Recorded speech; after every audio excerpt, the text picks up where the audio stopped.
This month on Focus Black Oklahoma, join us as we conclude our series about a Louisiana community's battle for environmental justice against an Oklahoma natural gas corporation. Discuss 21st century policing in Oklahoma in light of recent police killings. Learn about the Oklahoma State Department of Education's partnership with PragerU and why some teachers are opting out. Review how one church hopes to use federal funding to remove the highway that disenfranchises Tulsa's Greenwood community. Explore Black Tech Street and their new partnership with tech giant Microsoft. And discover Tulsa's Phoenix District and why you should head there for your next meal. All of this and more on Focus Black Oklahoma.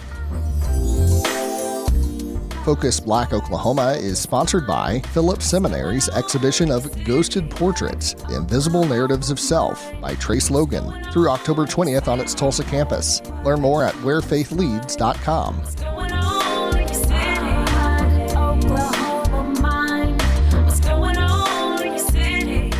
This is Focus Black Oklahoma. I'm Jacob Littlebear. In the midst of the world's urgent call for clean energy, a new project in Plaquemines Parish, Louisiana, casts a contentious light on the fine line between economic progress and environmental destruction. At the center of this new project is the proposed liquid natural gas export facility, which is projected to provide prosperity to some while posing environmental risks to others. Two corporate titans with ties to Oklahoma are behind the idea. Here's Nick Alexandrov. This is the third final story on Plaquemines LNG, the new liquefied natural gas terminal in southeastern Louisiana. Venture Global is the firm building the facility. Accelerate Energy, owned by Tulsa billionaire George Kaiser, plans to profit there. Neither Venture Global nor Accelerate Energy responded to interview requests for the segment, which surveys the social conditions giving rise to massive projects, the context in which undertakings like Plaquemines LNG, priced at over $21 billion, develop. Plaquemines Parish residents, the people living a short drive from Venture Global's facility, describe their community as full of corruption, as a place governed by a corrupt and criminal system. A parish where local law enforcement have absolutely disregarded the laws of the state of Louisiana, and they are the actual perpetrators of the crimes. This corruption, they emphasized, goes back decades to the half-century reign of Plaquemines' political boss, Leander Perez.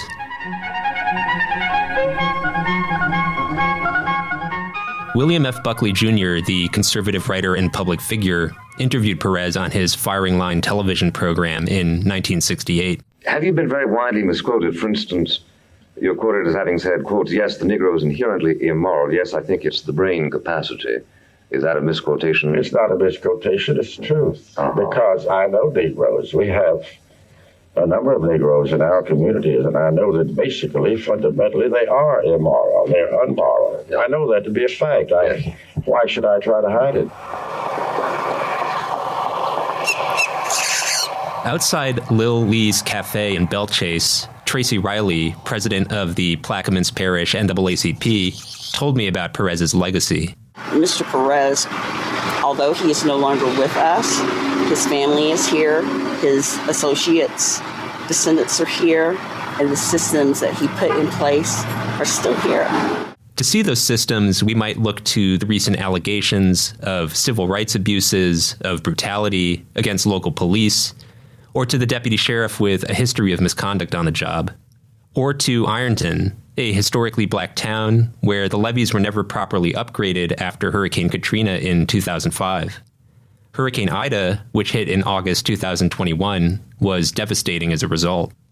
For Tracy, there's a clear pattern to local politics. The color of your skin is the first and most obvious condition for inclusion or exclusion. So that's the biggest thing in a place like Plaquemines Parish on the west bank of New Orleans, Louisiana. From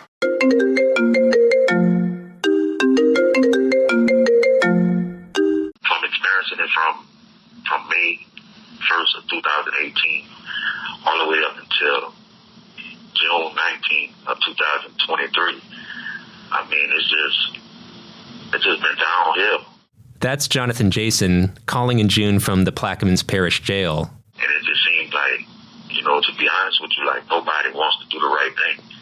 Jonathan's case is upsetting. He was convicted in June 2019 on charges of sexual battery, attempted aggravated rape, and 2 counts each of forcible rape, oral sexual battery, and cruelty to juveniles.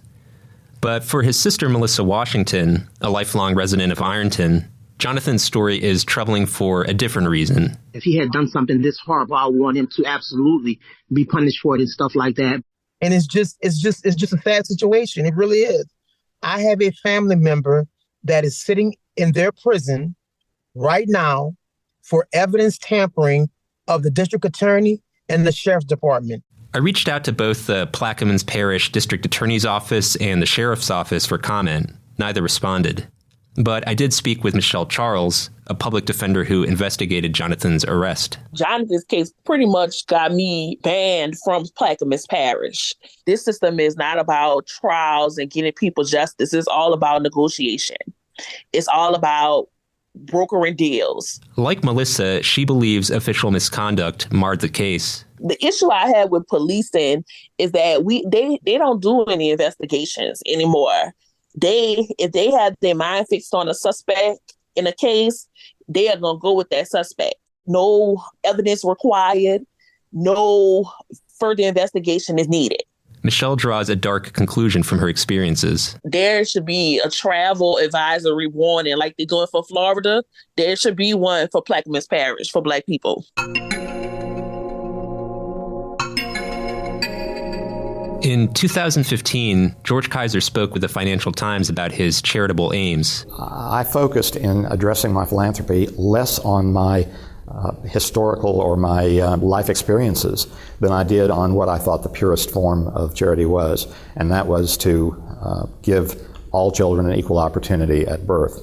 The George Kaiser Family Foundation, which supports Focus Black Oklahoma, also backs Kaiser's business ventures. It recently sold Accelerate Energy 2 vessels.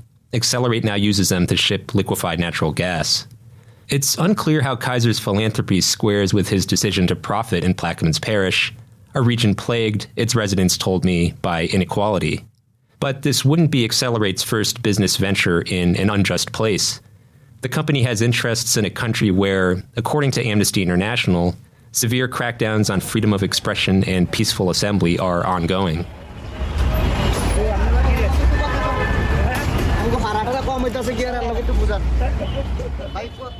This is S.M. Nazir Hussain. I am the Executive Director of Integrated Social Development Effort, Bangladesh.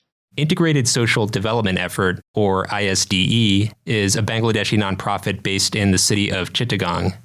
Much like Kaiser's foundation, ISDE is devoted to reducing poverty. But there's a crucial difference. Our campaign is we are not supporting the LNG-based power generation. This stance against liquefied natural gas puts Nazir's group in opposition to Kaiser's company. Accelerate Energy operates the Moheshkali floating LNG project, billed as Bangladesh's first LNG import terminal. ISDE opposes liquefied natural gas for the same reason Gulf area activists want to shutter the Plaquemines project. They fear the climate impacts of fossil fuel development. Climate and weather is changing all the times. It is hampered to our livelihood, our agricultural production, and all other things. So it is very difficult for Bangladeshi people. We are not habituated to this type of things.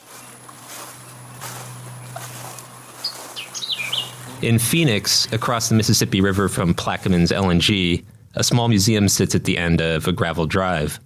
Reverend Tyrone Edwards, a historian and parish council member, curated the space, dedicating it to Plaquemines Parish's Black history. I did this without no grant, not one fundraiser. Everything here came out of my pocket. The region's enslaved peoples and their African origins, the era under Leander Perez when organizers taught late-night voter education courses in secret at local churches, these were just some of the topics Reverend Edwards covered when I visited in early May. He's determined to document the parish's history on his terms. When you get for funders, they want you to change your narrative. And I didn't want to change I want to talk about white supremacy. I want to talk about voter suppression in a way that need to be talked without whitewashing. As he spoke, the parallels between the parish's past struggles and the ongoing efforts of its people of color to navigate linked challenges battering storms, a legal system they argue is built to cage them, toxic facilities near their homes, began to draw themselves. It's all connected. Tracy Riley, the NAACP president, told me. And poor people of color are caught in the middle of this massive grab for land. For Focus Black Oklahoma, I'm Nick Alexandrov in Plaquemines Parish, Louisiana.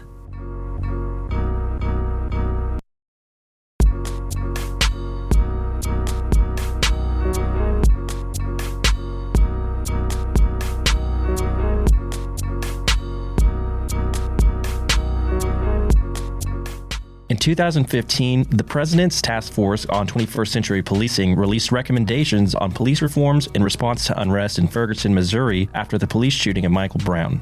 Would those reforms, if embraced by state law enforcement officers, help deter police killings and help build community? Here's Shonda Little with part 2 of her series.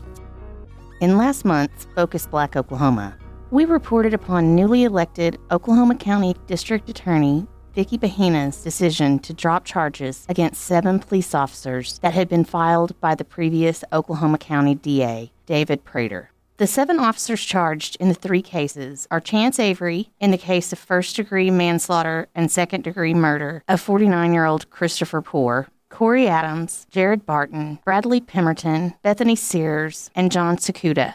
In the case of first-degree manslaughter in the killing of 15-year-old Stavion Rodriguez, and Officer Clifford Holman in the first-degree manslaughter case of 60-year-old Benny Edwards. In that episode, we heard from Melissa Goodblanket, whose son, Mahavitz, was killed in 2012 in Custer County by Officer Chance Avery. We also heard from Sarah Bana, a public servant and social justice activist familiar with all cases. Today, we hear from Bana again, as well as Black Lives Matter OKC's Director of Research and Development, Josh Higginbotham, and former Norman Police Chief, Keith Humphrey. Humphrey holds a bachelor's degree from Texas A&M University and a master's degree of business from Amberton University. Additionally, he has served as an adjunct professor at the University of Oklahoma, teaching criminal justice, and is a vocal advocate of 21st century policing reforms. The International Association of Police Chiefs defines 21st century policing, or 21C, as, quote, the best practices designed to help agencies promote effective crime reduction while building public trust and safeguarding officer well-being, end quote. Black Lives Matter OKC Director of Research and Development, Josh Higginbotham, starts by explaining his position on the lack of transparency, accountability, and experience. Is the importance of getting independent accounts of what has happened. Accounts that are not dictated or written or talked by the police, something that is not from their vantage point. And what I always like to bring up is, and it's saved, luckily was caught on the Internet Archive, and it is still there. Had someone not been filming the murder of George Floyd, the title of the report that the Minneapolis Police Department put out is "Man Dies After Medical Incident During Police Interaction." That is the report. Now, that's one case that people know about. How many other cases have happened that have been labeled in those sorts of way? We have no idea. The police kill over 1,000 people every year that we know of in the United States. There's not even an official count. These are not stats these are stats being kept by activists and organizers, not by the FBI, not by any national body, right? And that's a very, very important part of all of this. Higginbotham went on to say that some district attorneys may opt not to charge wrongful deaths or drop cases in order to maintain relationships with those officers. So there is an incentive already in the structure itself for them not to prosecute, for them not to go ahead and do something, because those are the officers that are going to be collecting evidence for them, are going to be bringing them cases to be won or lost, which is going to help them in their career. My name is Keith Humphrey. I'm a retired police chief, 34 years in law enforcement. I was the chief of police in the city of Norman, Oklahoma from 2011 to 2019. And recently, from 2019 to 2022, I was the chief in the city of Little Rock, Arkansas. Chief Humphrey says he expected reforms from within his departments. His experience and unique vantage point, both as a police officer and a Black man, motivated him to create departments that work toward justice, regardless of the outcome. 21st century policing calls for structure, something that the chief insists is essential for positive outcomes. I don't understand why they were able to have so many officers if they're so short-staffed respond to a situation like that. And that's always the case. They're short-staffed. And yet every time a situation happens like this, I swear there are 12 police cars that are there, and they get there immediately. And I just wonder, like, okay, this clearly is not the best situation for command structure because no one is taking charge. But then also you've got a bunch of people who are heavily armed just standing around that situation, and very often not controlling the perimeter. Because I've seen too many situations where I thought it was almost dangerous that you were letting like all kinds of folks just like come right up into this business. The experienced lawman also advocates for community involvement and funding. I mean, why wouldn't you want to sort of give to community-led and community-based organizations the sorts of roles and responsibilities for public safety that they want to take over and be in charge of, along with the funding that is needed for those community-led responses? And that might take out some of the police budget. I understand, but it would be work that police are not needing to do. Although 21st century policing was advocated by former President Obama's Justice Department, police resistance remains strong. Banna, Higginbotham, and Chief Humphrey all believe deadly shootings will continue until it's instituted nationwide. Here's Sarah Banna. That killer cops have a higher propensity for violence. And killer cops, if we do not stop them, if we do not hold them accountable, and if we do not take away their badge and gun, they will kill again. Many killer cops throughout their professional career of 25 to 30 years will end up killing multiple individuals. In comparison, you will have other reasonable cops who will go through that entire career, oftentimes with more dangerous situations, who will never pull the trigger. For Focus, Black Oklahoma, I'm Shonda Little in Cheyenne. Would you like to pitch a story to FBO? Or work with us as a correspondent? Please email us at contact@focusblackoklahoma.com. State Secretary of Education Ryan Walters announced recently that the Oklahoma Department of Education is partnering with right-wing advocacy group Prager University to provide educational resources to Oklahoma classrooms. On Monday, September 11th, at a church event in Tulsa, Walters said PragerU kids would be in every classroom as part of continuing the MAGA agenda, but many school districts have been opting out of using the material. Dr. Kristen Ortell, chair of the Department of History at the University of Tulsa, shares details. Perhaps one shouldn't be surprised that PragerU fails the truth test, since even its name is a falsehood. PragerU is not a university and is not accredited by any educational organization. Founded by conservative talk show host Dennis Prager, PragerU bills itself as, quote, a free alternative to the dominant left-wing ideology in culture, media, and education, end quote. And yet, last week, Oklahoma's State Superintendent of Education, Ryan Walters, announced an official partnership with PragerU, and links to the conservative media company's products can now be found on the Oklahoma Department of Education's website. Walters is featured prominently on PragerU's site after Oklahoma joined Florida as the only two states in the country to approve the videos for use in the classroom. CEO of PragerU, Melissa Straight, praised Walters for choosing Prager to partner with Oklahoma families. I love that you guys are pioneers with us in trying to bring the truth to American kids. So what truth is PragerU peddling? One of the most controversial statements comes from the popular Leo and Layla videos that feature middle and high school age siblings who use a time-traveling app to meet famous historical figures. In the Christopher Columbus episode, Leo appears confused because some of his teachers claim that Columbus spread slavery, disease, and violence. But Leo thought he was a hero.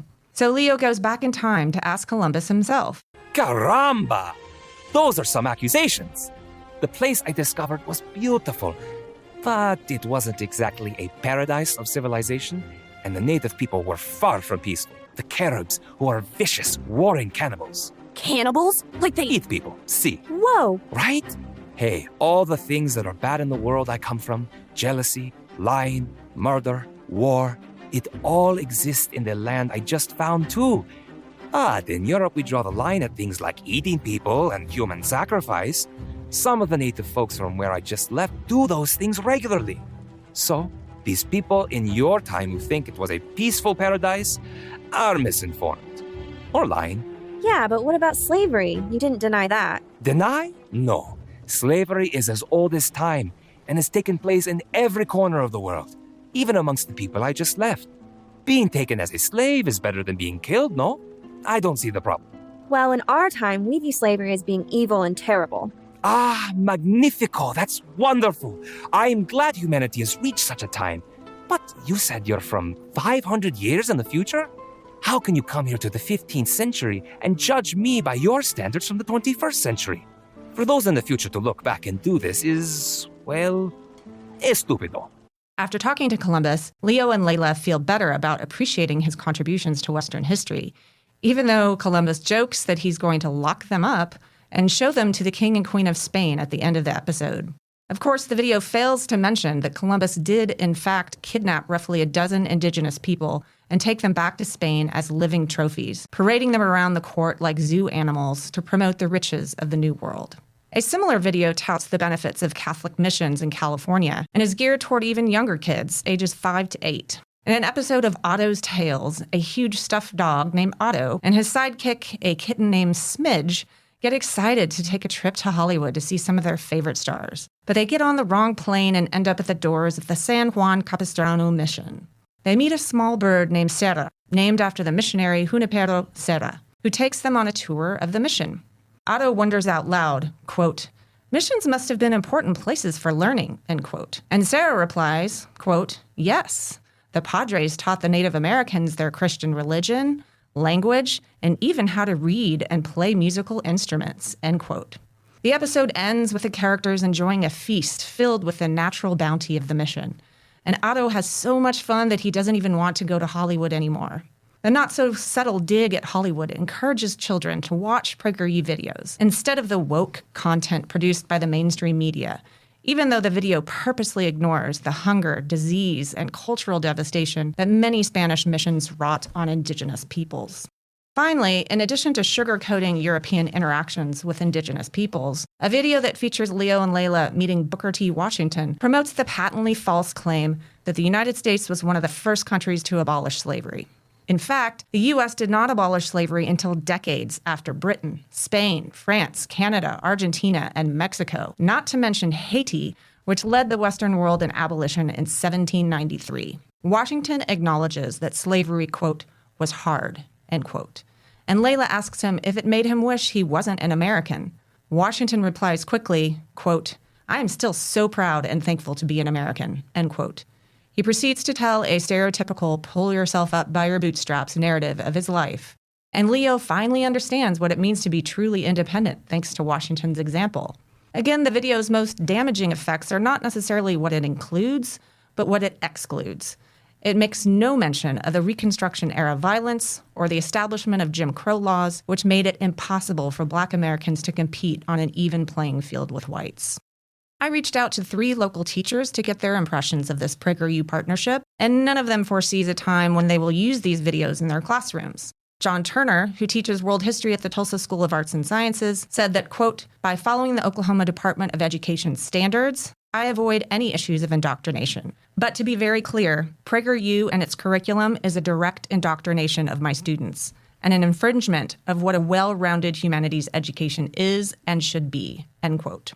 Similarly, a social studies teacher at Tulsa's Booker T. Washington High School labeled the PragerU curriculum as dangerous. She notes, quote, "Their videos sugarcoat the atrocities one can find in historical events. History is two-sided, and to understand the story of American history, one must hear both sides," end quote.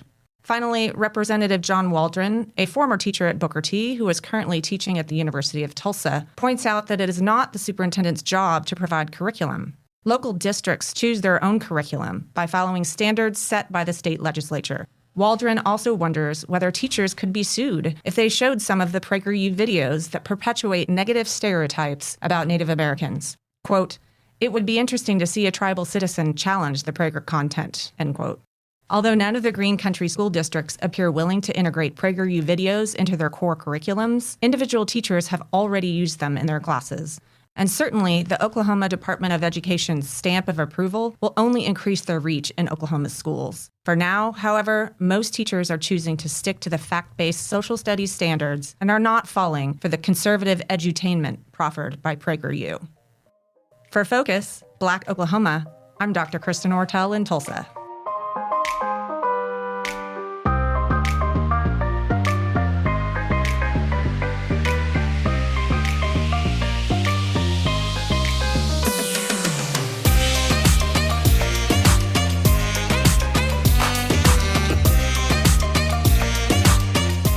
In February, the U.S. Department of Transportation announced the grant awardees for its new Reconnecting Communities pilot program. Oklahoma's only awardee is the North Peoria Church of Christ in Tulsa. Brittany Cordera spoke with Oklahoma House District 73's Representative Regina Goodwin about what the congregation hopes to accomplish. My first question for you today is, are you a member of North Peoria Church of Christ, or is your family? Let me be very clear about this, that I don't get a penny from this project, as some folks have tried to insinuate. I don't profit in any way from this project. Folks are putting that out on social media, like, oh, Regina's a member of the church, she must be in on something. I'm not in on anything that would reap me any kind of reward other than that, to see I-244 come down. And I think that would be good for the community, should Community Land Trust and that land be able to be utilized in a really productive way. So tell me a bit about the history of your church. I understand North Peoria Church of Christ was in Greenwood before I-244. What legacy did the church have on your community? And how did moving to the current location that the church is at impact community? Well, as a number of folks that were once in the Greenwood community, a lot of folks got displaced, right? And were moved further out of that community. So there used to be King Street in that area, in the Greenwood area. And so the history of the Church of Christ, it's a long history.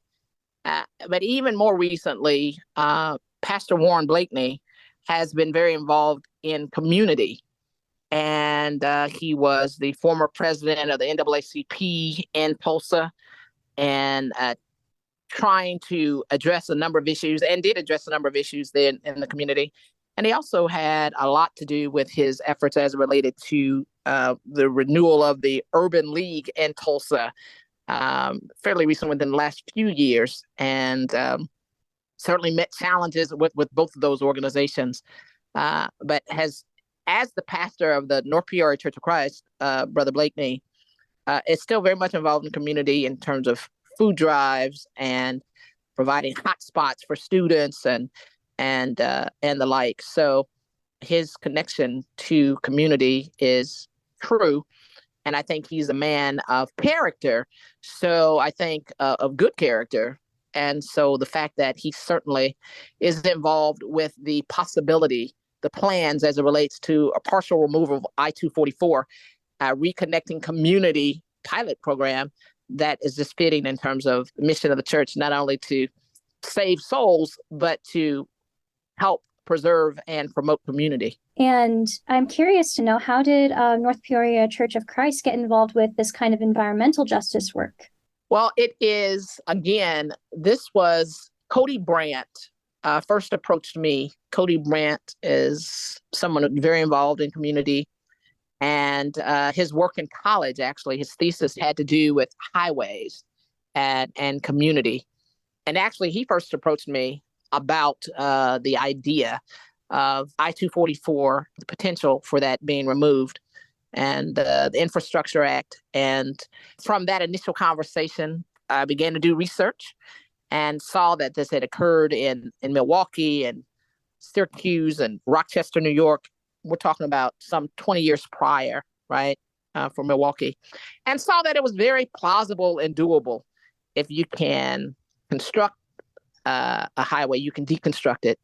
And when I saw then that the Biden administration specifically had our dollars that could be used to remove highways that had cut through Black communities in particular, this was a project that I thought was worthy of research, and quite frankly, seeing if we could take it further than just research and see what does it take to apply for the grant. And what was that process like, applying for this grant? Was it hard? Did you have some technical assistance help? You know, it was a matter of doing the research. It was a matter of seeing how that expressway had affected the community. It was a matter of talking to folks throughout the nation that had already done the work before. So, yes, it was hard work. It still is hard work, but it's worth the effort.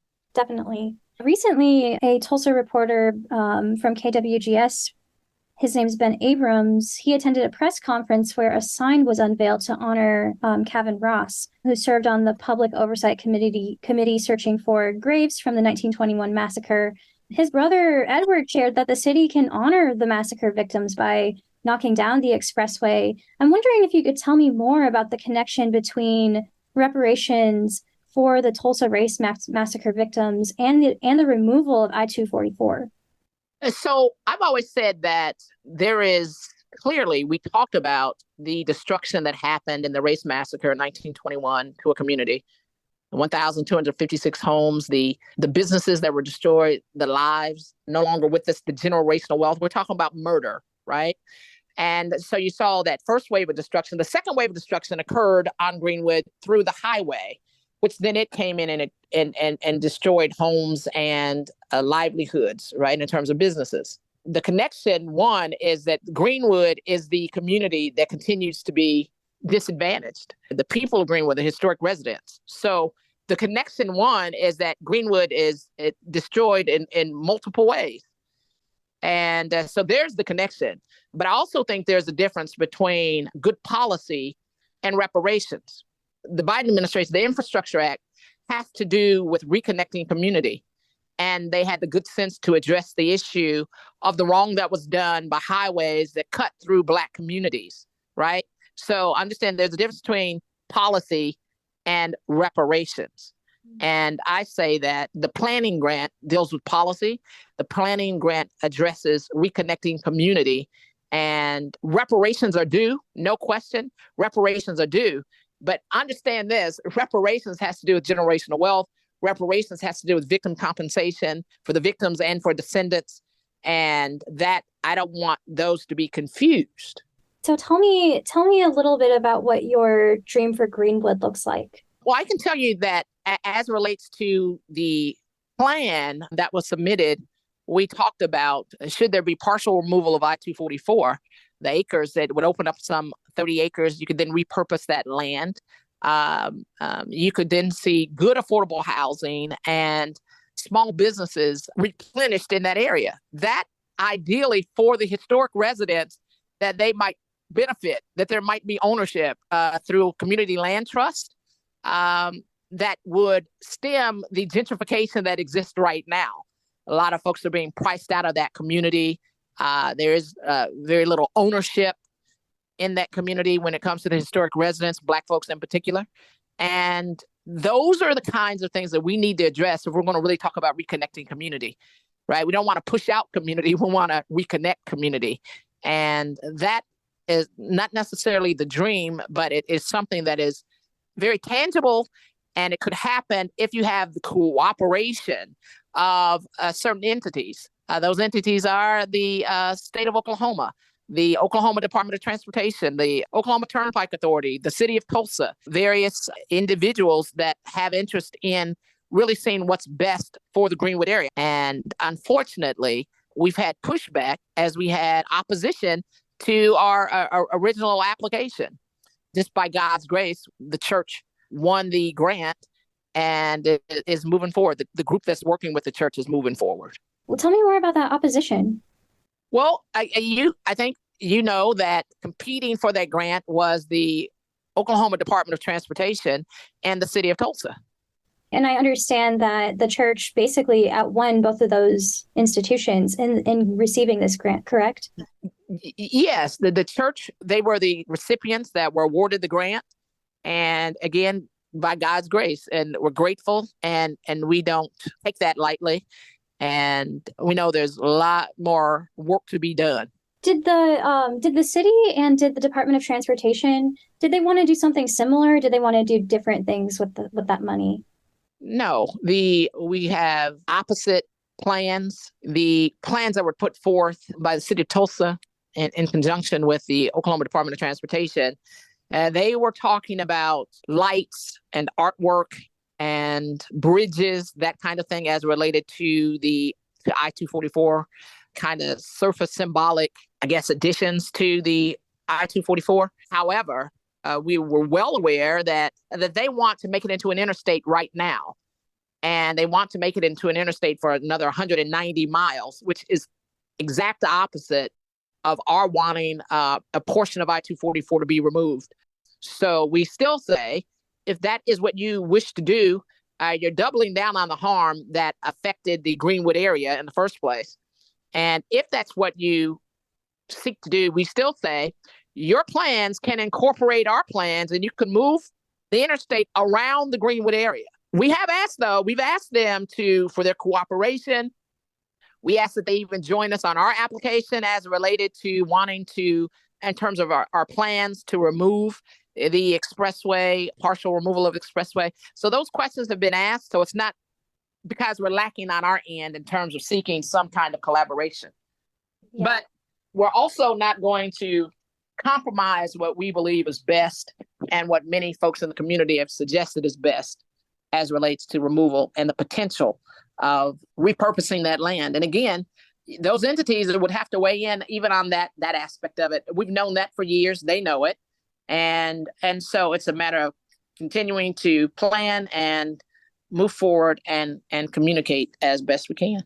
So what are the next steps then? Well, actually, that's why you have when you win the planning grant, it is to, while the community has been involved previously, once you receive this grant, there are preliminary agreements that have to happen. So that's being worked on right now. Then you have to involve for sure the community to get the community's input, to get the community's ideas on how they see a community being reconnected. So those community groups and efforts are to come, but everything in due time. Right. So what phase would you say the plan is in right now?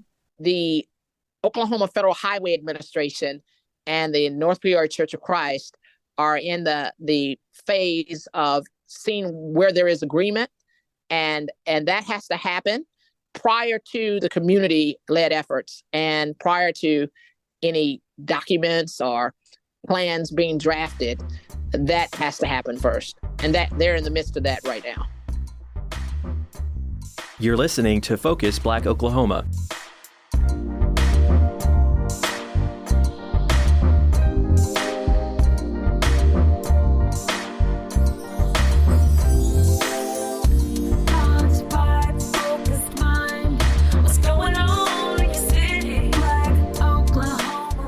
Black Tech Street is ready to propel Tulsa to the top of the worldwide cybersecurity field. Who is their partner in this challenging project? IT giant Microsoft. By the end of the decade, Black Tech Street and Microsoft are providing Black professionals in the computer industry 1,000 new career opportunities. Anthony Cherry explores the revolutionary ideas that will revitalize the city's technical and cultural environment. Black Tech Street, a local Black-owned technology startup, hosted a broader Tulsa community for a groundbreaking announcement. Tyrance Billingsley, the head of Black Tech Street, announced a coalition between the tech giant Microsoft, the local Greenwood community, as well as a collection of other stakeholders to generate 1,000 jobs for Black technology professionals by 2030. Using the Tulsa Race Massacre Centennial celebrations as a catalyst, Black Tech Street is riding the momentum in a push to make Tulsa a global leader in cybersecurity while leveraging Black talent. Kiori Taylor is a mechanical engineer who is passionate about applying systematic thinking and problem solving to community issues. She currently serves as the head of project operations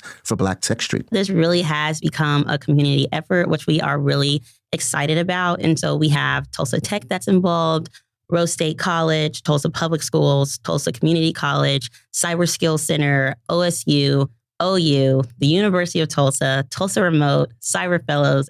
As a spokesperson for Black Tech Street, Taylor hopes to inject her sense of passion for this project into the hearts of Tulsans. I decided to get involved with this project because I'm extremely passionate about community wellness. And one thing that I believe very deeply is that education without application is not sustainable. Taylor is referring to the goal of creating an academic foundation for attracting tech businesses to Tulsa specifically. She speaks to how this massive undertaking will come to fruition. We, as an organization, have decided to get in on the ground, bring resources from outside of Tulsa to partner with us to make sure that people are not just being educated, but they're also being put into a pipeline to achieve jobs.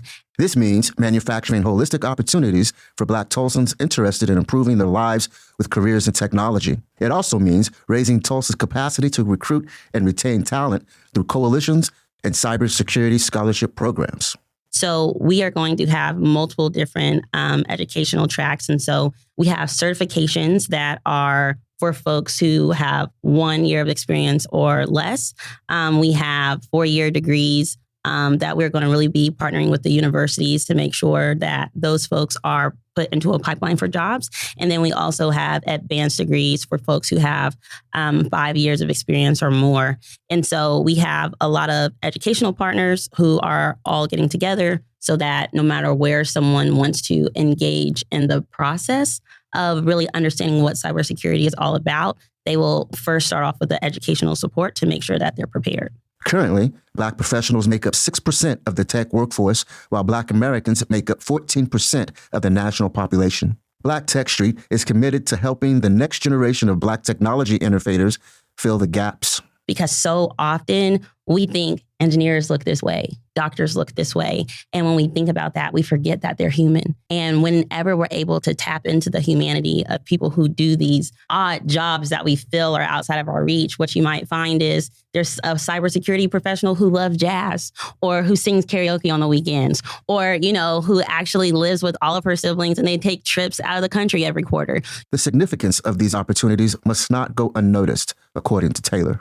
You have also the responsibility to look at every opportunity that you're presented with and to see if it will allow you to continue to be passionate, but also grow within yourself as well as be able to help someone else along. And when I think about cybersecurity, right now, there is a whole world that is in need of cybersecurity. And not just that, but, being 16 and not knowing what you want to do at life and not knowing how you're going to make money and not knowing what you're going to do in college. And, you have all of this, advancement of technology all around you. And so you're just trying to figure out, what are you going to do? How can you make a decision that's still going to be a good decision in the future? And I think that it's always a good choice to invest in any type of field that requires problem solving. It is difficult to predict what the jobs of the future will require or what problems will be most pressing for humanity. One thing is for sure, there are unique opportunities for Black Tulsans to help pave the way forward. The type of front runner that Black Tech Street is trying to be for the entire world is a partner that operates from a place of integrity and strong character. And when we say that there is a goal that we go in public to commit to, then we're not just committed to it as a business. We are committed to it as people. And you have people who are out here advocating for people. And this is not about the numbers. This is not about the returns on the other side, but this is about making sure that the people that we are seeking to serve ultimately are experiencing a higher quality of life. And that is our commitment first and foremost. Microsoft currently occupies the leading position in AI development. This initiative offers Black Oklahomans the opportunity to serve as pioneers of uncharted technological territory. For Focus, Black Oklahoma, I'm Anthony Cherry in Tulsa.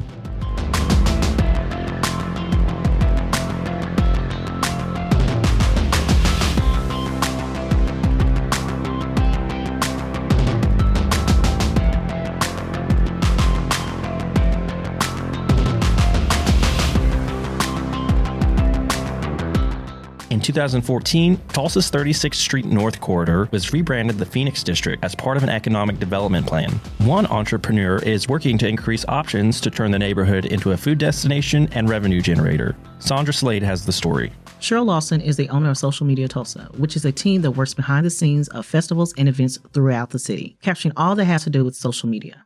Ms. Lawson had an idea on improving the Phoenix District in North Tulsa since its inception in 2019 by making the district a destination. Her concept is called Eat 36th Street North. What's behind the name? In 2021, I was the recipient of the Builders and Backers Pebble Grant for, I think the first time they were in Tulsa. So that was summer 2021. And it coincided with Tulsa Young Professionals choosing the Phoenix District in our area for street cred that year. Okay. And so I just brought my idea of a food truck park, or really I wanted to create a destination, right? Make the Phoenix District a destination for food. Mm-hmm. And as we were in our planning meetings, of course, because it was street cred, it was going to be an entire block party, very similar to what street cred has done in different areas of the city. So it wasn't going to be just Eat 36th Street North. It was going to be Shop 36th Street North, Play 36th Street North, Ride 36th Street North, and so on. My piece was just going to be Eat 36th Street North. And of course, at that time, the pandemic numbers started to rise. And so we decided, everybody else decided, hey, let's just focus on Cheryl's thing. Street Cred. That is Tulsa's Young Professionals annual community redevelopment project that started in 2011. And Builders and Backers was the chief funding of this idea. Is this the program that you were part of to help create and focus the idea more specifically? Yeah, so Builders and Backers is a funding source, idea accelerator. They are powered by Heartland Forward, and I believe here locally GKFF. Yes. And so they will give Pebble grant. So like $5,000 is the amount of the grant. So it's a Pebble because it's just a little bit of money, but it's designed to spark your idea, right? To get people to test their ideas. And as an entrepreneur, we know that a lot of us have a lot of ideas, but not a lot of money. Because a lot of us test those things with our own money, only later to find out, yeah, people don't really want this, or this isn't something that is sustainable. Several iterations, right? So at first it was my idea started as like a coffee shop or just some place for food in the district. Okay. And it matured after going through the accelerator program and of course the TyPro's Street Cred into the food truck, because at the time people weren't going into businesses, so mobile businesses were just the thing that seemed like a great idea and popular. The other thing I think is, $5,000 is enough to start to think about, okay, can I test this? We did 2 launch events. We had the community come together. A lot of other organizations came in and supported our idea. So we had not only those funds, but we had funds coming in on top of it. So I think sometimes we think, we have to have all of the money right now in order to test a business idea. Okay. But if you get all of the stakeholders and other players in North Tulsa or in the community that you're working with to kind of pitch in and see your idea and see your vision, then I think you'll be able to get other support from people in the community. Eat 36th Street North is part of a plan to combat the food desert in North Tulsa and also to increase commerce in the Phoenix district. It is also there to increase accessibility to hot meals. All the things. I think we are a food desert, a resources desert from a business standpoint, right? We would love to have co-working spaces, or even someplace to go print something. Yes. Instead of having to drive so far. Not just we don't have a grocery store or restaurants in the area. We don't have a lot of resources that an entrepreneur or business people or people just living in the district would need, right? Okay. And so we wanted Eat 36th Street North to provide that opportunity for people in the district to have a place to go get food. Typically at lunchtime, some of the trucks will stay through dinner. There have been a variety of food trucks at Eat 36th Street North. When it started, most of the food trucks were run by people of color. Is that still the case? No, we're pretty much open to any food entrepreneur. We, of course, when we started, most of the food entrepreneurs that were supporting us were people of color. But we have had a broad range of food truck owners and entrepreneurs who come to the food truck park, and with varying levels of success, right? Some do really, really well. Others do moderately well. And we can talk more about why I think that is later, but I think we're open to any food entrepreneur for sure who wants to support the idea of creating a food destination in the Phoenix district. Initially, Eat 36th Street North was at Crossover Health Services at 940 East 36th Street North, and is currently at the Northland Shopping Center, 505 East 36th Street North, near the Wayman Tisdale Clinic. I asked Cheryl why the move. Yeah, so since our inception, so we were down a little closer to Peoria on the Crossover property to begin with, and now we have moved up to the Northland Shopping Center. And actually, the Northland was in my initial submission to Builders and Backers. So I really wanted that area just from a nostalgia. I grew up in that neighborhood. Northland was a huge source of resources for the people in the community. There were nightclubs, there were bowling alley, there was Planned Parenthood, the tag agency was there. So the place to go. Right. A lot of us remember getting our driver's license from that place. So that piece of nostalgia was there for me, so I'm glad to be there. But from a community support is when we have food trucks there. How can we as a community support this idea turn to action? What types of food trucks have been showing up? We have had we've had 918 War Room has been there. We had Soul Food on Wheels was there for a long time. They now post up in different areas. We've had barbecue trucks, we've had turkey leg trucks, we've had soul food trucks. We have had dessert trucks. I mean, just about everything. The only kind of truck we haven't had, and here's how the community can help too, we have yet to have a taco truck. Taco truck? Right. Really? How is that possible, right? How is that possible that we've not don't have a taco truck? But we would love to have a taco truck. I think one of the things that from the food entrepreneur and food truck community, what would help us be consistent is to have a food truck owner who wants to have a residency. Okay. Somebody who is committing to certain days of the week, consistently, certain times. Right now we typically book around lunchtime between 11 and 3. And that, I think that would be, if we could find somebody who wants to come on a consistent basis, then we could then use our marketing skills and marketing talent to help boost their appearance at Eat 36 Street North, promote their food. Because of course, owning Social Media Tulsa, the food trucks who come to Eat 36 Street North get the benefit of all of our social media support and prowess.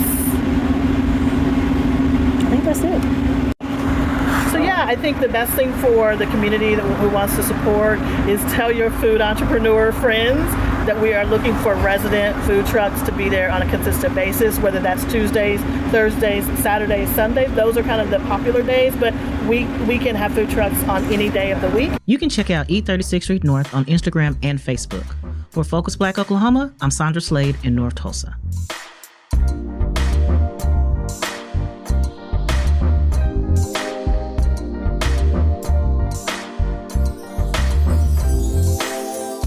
Focus Black Oklahoma is produced in partnership with KOSU Radio, Tulsa Artist Fellowship, and Tri-City Collective. Additional support is provided by the George Kaiser Family Foundation, the Charles and Lynn Schusterman Family Philanthropies, and the Commemoration Fund. Our theme music is by Moffat Music. Focus Black Oklahoma's executive producers are Quresh Ali Lansana and Bracken Klar. Our associate producers are Smriti Iyengar and Jesse Ulrich. You can visit us online at kosu.org or tricitycollective.com/FocusBlackOklahoma and on YouTube at Tri-City Collective. You can follow us on Instagram and Twitter at FocusBlackOK. You can hear Focus Black Oklahoma on demand for free at kosu.org, NPR One, NPR.org, or wherever you get your podcasts. Did you know KOSU accepts vehicles as a form of support? You get a tax deduction, and we'll take care of the rest.